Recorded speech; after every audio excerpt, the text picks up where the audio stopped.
New tonight, reactions pouring in after President Trump signed an executive order aimed at changing childhood vaccine recommendations and spacing out certain shots. So what could that mean for your next trip to the pediatrician? News 8's Shannon Handy joins us live with what parents need to know, and there's a lot of confusing information out there for those parents. There certainly is, and a lot of people are talking about this, Carlo. The order directs federal agencies to review and change vaccine recommendations, but it is not federal law, meaning doctors, hospitals, and states are not required to immediately adopt a new vaccination schedule. President Trump signed an executive order Monday recommending a reduction in the number of routine childhood vaccines from 18 to 11.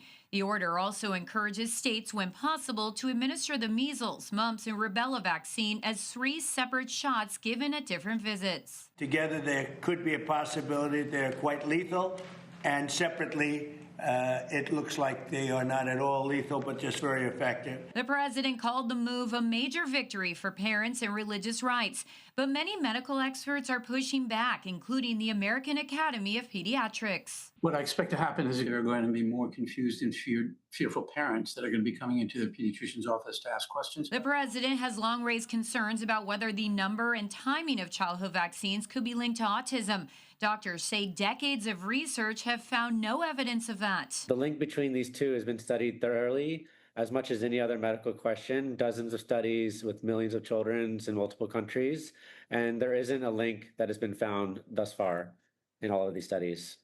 So reopening this topic isn't really following the science. So what does this mean for parents? For starters, the MMR vaccine is not currently available as 3 separate shots in the United States. A manufacturer would need to develop or reintroduce those individual vaccines, complete testing, and obtain FDA authorization. And what about California's school vaccine requirements? At this point, nothing changes. California has its own vaccination laws, so the president's order does not automatically change state requirements. As of today, existing school vaccine rules and recommendations remain in place, and doctors say the recommended childhood vaccines continue to be covered by insurance. A spokesperson for Rady Children's Hospital told News 8, "Nothing changes for parents. Our recommendations will remain guided by the best available scientific evidence and the expertise of pediatric and infectious disease specialists. We encourage families with questions about vaccines to talk with their children's pediatricians." And this executive order will likely face legal challenges, so it could take years before we see any significant changes. A lot of practical hurdles, as you mentioned. For example, the MMR vaccine isn't even offered right now separately from other vaccines. Right, I mentioned that in the story. I mean, you see the vial, it's one vaccine with all of them in there.